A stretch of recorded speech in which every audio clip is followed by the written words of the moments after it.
Prime Minister Dr. Andrew Holness, during that marathon contribution to the 2025-2026 budget debate, accused the opposition People's National Party, PNP, of attempting to what he described as whitewash the economic hardships it imposed on the Jamaican people.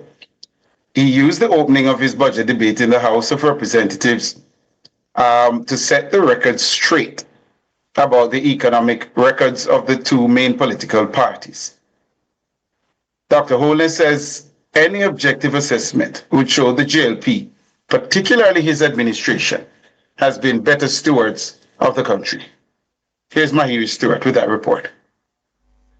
It was clear the Prime Minister went to the Parliament to set the record straight on the history of Jamaica's economic management since 1962, at least as he saw it. The Prime Minister accused opposition leader Mark Golding and his finance spokesman Julian Robinson of attempting to whitewash what he described as the destructive past of the PNP.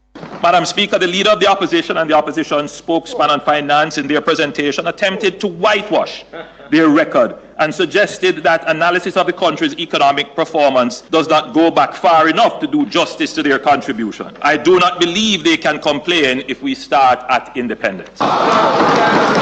There are several generations of young people who do not know our modern economic history. There are generations of middle-aged and older Jamaicans experienced the history but did not quite understand it or have forgotten about it. Then there are those who were the architects of the destructive past. Some quietly and privately admit shame over their actions, but some still try to justify their actions and absolve themselves of responsibility.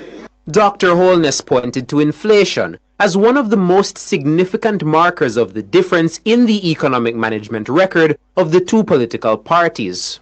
The table now being displayed shows that the average annual inflation under my administration has been 5.5%, the lowest under any administration since 1972. The period of highest inflation in Jamaica's history was under the PNP administration of 1989 to 2007.